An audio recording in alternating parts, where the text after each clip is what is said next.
प्रत्येक घर में आज की डेट में 2 बच्चे होते हैं, चाहे 2 भाई हैं, चाहे 2 भाई बहन हैं। रेयर केस एक चाइल्ड होता है। जिस घर में एक चाइल्ड होता है वह बेहद दुलारा होता है, प्यारा होता है और वह सिर पर भी चढ़ा होता है। इतना ही नहीं, वह जिद्दी भी बहुत होता है। लेकिन जिस घर में 2 बच्चे होते हैं उनके घरों में बड़ों का रूप ज़्यादा चलता है और छोटे भाई हमेशा दबकर रह जाता है। आज की कहानी ही कुछ ऐसा ही है। 2 भाइयों की, एक बहुत सीरियस मेहनती है तो दूसरा मस्तीखोर, यानी खेलकूद ज़्यादा करता है। लेकिन जो मेहनत करता है वह शायद पढ़कर भी फेल होता है और जो खेलता है वह खेल कर भी पास हो जाता है। क्या आपके घर में भी ऐसा बड़ा भाई है जो हमेशा पढ़ाई के पीछे पड़ा रहता है? आज की कहानी कुछ ऐसे ही हम आपके समक्ष लेकर आए। ध्यान से सुनिएगा, इस कहानी में आपको बिल्कुल आपकी लाइफ जैसी लगेगी। तो आज हम सब बहुत ही इंटरेस्टिंग चैप्टर पढ़ेंगे जिसका शीर्षक का नाम है बड़े भाई साहब। प्रस्तुत पाठ बड़े भाई साहब, जिनके लेखक हैं मुंशी प्रेमचंद जी, जिन्होंने कई पत्रिकाओं का संपादन किया है। उन्होंने कई प्रमुख उपन्यास भी लिखे हैं, जैसे गोदान, निर्मला, कर्मभूमि, प्रतिज्ञा, मंगलसूत्र और इत्यादि। एक ऐसी कहानी जो हर स्टूडेंट की रियल लाइफ से जुड़ी है। तो चलिए कक्षा को आरंभ करते हैं। क्लास 10th में 2 किताबें हैं सीबीएसई बोर्ड के, जिसका नाम है पहला स्पर्श 2 और दूसरा संचयन 2। फिलहाल क्लास 10th में आमतौर पर ये किताबें होती है। इसमें से आपको हिंदी में क्या अच्छा लगता है, कहानी या कविता? कमेंट के माध्यम में से ज़रूर बताएंगे। क्लास 10th के सिलेबस में जो एग्ज़ाम में होती है, फर्स्ट टर्मिनल, यूटी या PT1, उसमें से आ रहा है स्पर्श 2 में गद्य में देखते हैं बड़े भाई साहब पाठ और डायरी का एक पन्ना। वहीं काव्य खंड में देखते हैं कबीर, साखी, मीरा, पद। और पुस्तक संचयन से है हरिहर काका। बाकी व्याकरण से है। व्याकरण हमने ऑलरेडी पढ़ा चुके हैं, लेकिन जो नए स्टूडेंट होंगे उसको हम चाहेंगे कि फिर से दोबारा रिपीट करके आपको समझाएंगे। तो बड़े भाई साहब का आज हम क्लास स्टार्ट में एक ही पैराग्राफ पढ़ेंगे, क्योंकि बहुत ज़्यादा क्लास लेंथी हो जाएगी। भाई साहब मुझसे 5 साल बड़े हैं, लेकिन केवल 3 दर्जे आगे। यहाँ 3 दर्जे क्या है? 3 दर्जे का मतलब होता है स्तर या फिर श्रेणी कहिए।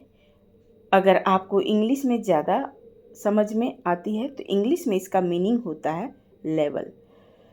तो कह रहा है कि पढ़ाई में सिर्फ 3 कक्षाएं आगे हैं, यानी 3 क्लास आगे हैं। किससे? छोटे भाई से।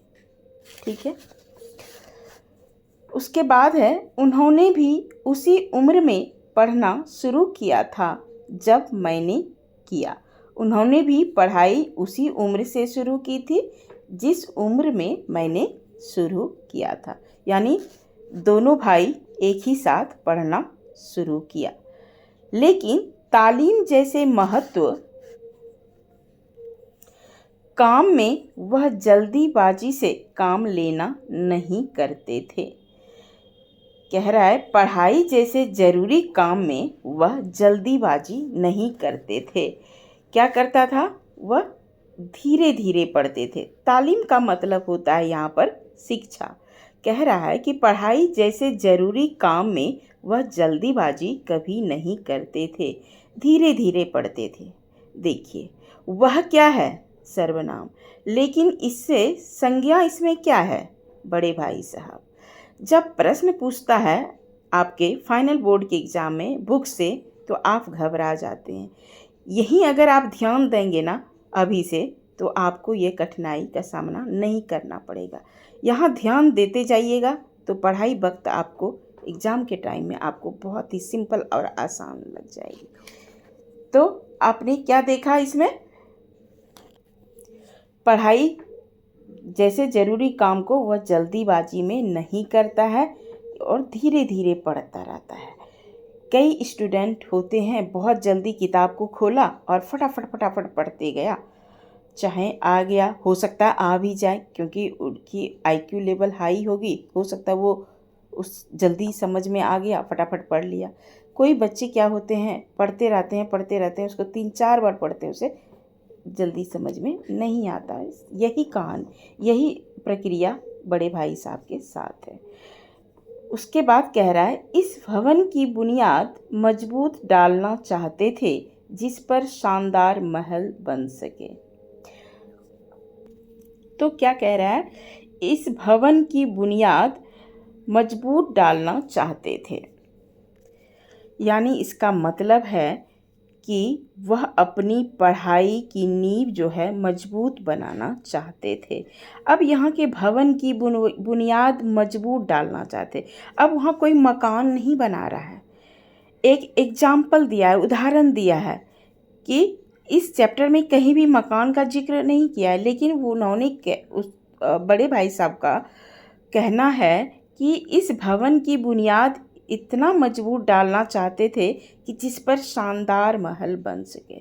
आप देखे होंगे, जो भी कोई मकान बनाता है ना, तो सबसे पहले उसका जो नींव डालते हैं ना, वो स्ट्रांग रखते हैं, मजबूत रखते हैं। क्यों? क्योंकि उसी बेस पे जो पूरी दीवार खड़ी होगी ना, तो वो पूरी दीवार जो है वह मजबूत रहेगी। अगर बेस ही नहीं होगा मजबूत, तो ऊपर से दीवार क्या हो जाएगी?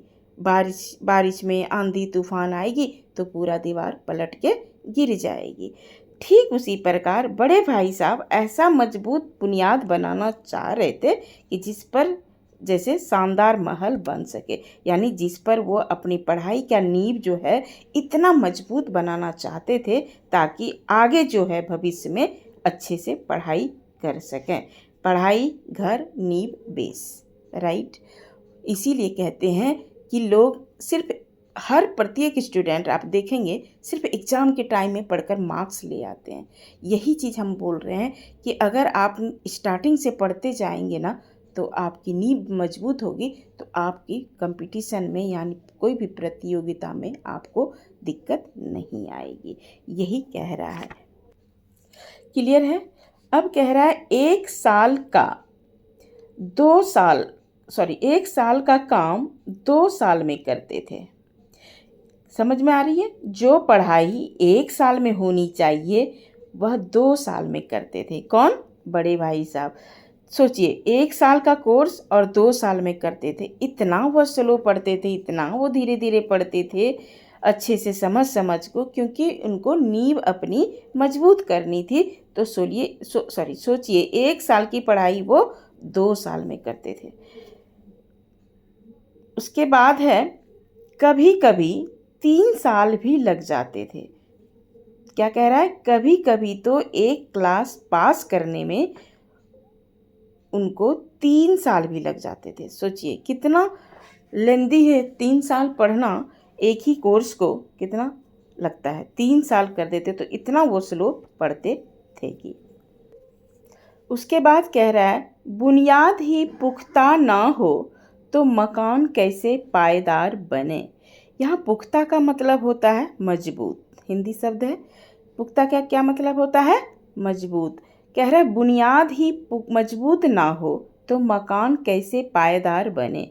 बड़े बड़े महल में बड़े बड़े जो आलीशान मकान होता है, आलीशान क्या है? बहुत बंगला जिसका कोठी होता है, बहुत बड़े बड़े होते हैं। तो पहले के जो आलीशान मकान होते थे ना, उसमें बीच में आंगन होता था और चारों साइड बरामदे में पाया होता था। पाया मतलब उसी पिलर में डाल के कुछ कंक्रीट डाल के उसको एक राउंड शेप में या चौकोर शेप में, इस शेप में, स्क्वायर शेप में, जैसे भी वो पाया डालते थे। पाया इसलिए डालते थे कि वो मकान जो है वह मजबूत बने। तो वही कह रहा है, अगर नींव मजबूत नहीं होगी तो मकान मजबूत कैसे होगा। तो यहाँ मकान से रिलेटेड अपनी पढ़ाई के बारे में बताया है कि अगर नींव मजबूत नहीं होगी, कहने का मतलब ये है कि बड़े भाई साहब का अगर बेस मजबूत नहीं होगी तो पढ़ाई आगे की मजबूत कैसे होगी। क्लियर है। उसके बाद कह रहा है, मैं छोटा था वह बड़े थे। मैं छोटा था वह बड़े थे। छोटा भाई कह रहा है यहाँ पर। मेरी उम्र 9 साल की थी, वह 14 साल के थे। सोचिए क्या कह रहा है, मेरी उम्र 9 साल की थी, वह 14 साल के थे। तो कितने का गैप हो गया। 9 को 5 से ऐड करते हैं तो कितना होता है, 14 होता है, 14 हो गया। अगर 14 को 9 से माइनस कर देंगे तो भी इक्वल टू क्या आती है, 5 ईयर्स, 5 साल। इसलिए इधर से कान पकड़िए या उधर से, बात तो बराबर होती है। यहाँ हम मैथ्स नहीं पढ़ रहे हैं, सिर्फ बता रही हूँ आपको कि यह कह रहा है मेरी उम्र 9 साल की थी और वह 14 साल के थे, यानी दोनों में डिफरेंट देखा जाए तो 5 ईयर्स का। किस में, बड़े भाई साहब में और छोटे भाई साहब में। अब कह रहा है, उन्हें मेरी तंबी बुक्स में दिखाई नहीं पड़ रहा है, और निगरानी का पूरा और जन्मसिद्ध अधिकार था, और मेरी शालीनता इसी में थी कि उनके हुक्म को कानून समझूं। राइट। अब कह रहा है, तंबी का मतलब होता है यहाँ पर डांट डपट के। बड़े भाई हैं, जैसा कि मैंने स्टार्टिंग में बोला, तो अपने छोटे भाई को हमेशा डांट डपट कर बोलते थे कि पढ़ोगे। जैसे डांट डपट में क्या होती है, बड़े भाई क्या छोटे भाई को बोल सकते हैं, पढ़ोगे नहीं तो खेलोगे तो क्या कर सकते हो, इसलिए पढ़ो, लाइफ अच्छी होगी। जैसा कि बड़े भाई हमेशा एक पेरेंट्स का रूप लेते हैं, तो पेरेंट्स की तरह वो डांटते थे किसको, छोटा। यहाँ कह रहा है, उनकी निगरानी का पूरा और जन्मसिद्ध अधिकार था। कहने का मतलब है उन्हें मुझ पर नज़र रखने का और समझाने का पूरा हक था। क्यों, क्योंकि वे बड़े भाई थे। बड़े भाई अक्सर छोटे भाई को डांट सकते हैं। क्यों, क्योंकि उनको पूरा निगरानी रखना है उस पर, कब वो खेलने जाता है, खेलता है तो कितने घंटे में आता है, वह खेल कर पढ़ आता है तो घर पढ़ता है कि नहीं, उस पर पूरा निगरानी रखते थे। और यही है जन्मसिद्ध अधिकार। यहाँ जन्मसिद्ध अधिकार हमारा बाल गंगाधर तिलक ने लिखा है, वो है जैसे उनका अधिकार है।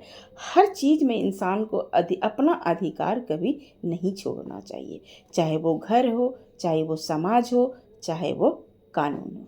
अपनी अधिकार कोई नहीं छोड़ता है। जितना आपका हक है वहाँ आपको बोलना चाहिए, वहाँ आपको लेने का अधिकार है। समझ में आ गई। और कह रहा है, उनके हुक्म का कानून समझें, उनके हुक्म को कानून समझें। तो जो उनको लग रहा था छोटे भाई को कि वो जो हुक्म देते हैं, जो या ऑर्डर देते हैं, उनको मैं अच्छी तरीके से उसको फॉलो करें, क्योंकि उनके लिए जैसे संविधान के लिए कानून पारित होती है, हमारे छोटे भाई के लिए बड़े भाई का बात उनके लिए कानून थी। समझ में आ गई सबको। आज कम ही पढ़ते हैं, एक ही पैराग्राफ हमने पढ़ा। इस पैराग्राफ से आप क्या समझे। बड़ा भाई धीरे धीरे पढ़ता है और बहुत सीरियस है, वहीं छोटा भाई खेल खेल में पढ़ता है, फिर भी जल्दी आगे बढ़ जाता है और पढ़कर पास भी हो जाता है। अच्छाई और सच्चाई भी यही है। जब भी पढ़ाई करें स्ट्रेस लेकर नहीं, बल्कि खेल खेल में पढ़ाई करें, बिल्कुल बड़े भाई साहब और छोटे भाई की तरह। आप कैसे पढ़ते हैं ज़रूर बताएं, और आप बड़े भाई की तरह या छोटे भाई की तरह कौन सही है, बड़ा भाई या छोटे भाई। मैं खेल कूद पे वह ज़्यादा ध्यान देता था, उसको बड़े भाई को पढ़ने से ज़्यादा मतलब था, और वहीं छोटे भाई को पढ़ाई से ज़्यादा खेलना पसंद करता था। उनकी बड़े भाई साहब की बातें उन छोटे भाई को अच्छा नहीं लगता, उनकी डांट और समझाना छोटे भाई को बुरा लगता था। हमेशा लगता था कि कब बड़े भाई कहीं चले जाएं, तब खेलने भाग जाऊं। मौका मिलते ही वह खेल जाता। यही इस कहानी में दर्शाया गया है। तो चलिए आज की क्लास में यहीं अंत करती हूँ। आज की क्लास में जितना भी पढ़ाया गया, हमने जिस पार्ट का फर्स्ट पैराग्राफ पढ़ाया है उतना ही आप पढ़िएगा, अच्छे से समझिएगा। अगर आपको टाइम मिले तो आप पूरी चैप्टर भी पढ़ने की कोशिश कीजिएगा और कमेंट में ये बताइएगा कि स्कूल में कहाँ से शुरू किया है, कविता से या चैप्टर से। मैं वहीं से आपको फिर से शुरू करूँगी, क्योंकि जैसे जैसे ऑनलाइन और ऑफलाइन पढ़ेंगे तो दोनों कनेक्ट होगा एक जैसा, तो आपको जल्दी से समझ में आएगी। तो आज आपके लिए यही होमवर्क रहा। चैप्टर पढ़कर आइएगा, अच्छे से पढ़िएगा ताकि एग्ज़ाम के टाइम में बोझ नहीं लगेगी। तो चलिए मिलती हूँ अगली कक्षा में, तब तक के लिए take care and bye bye.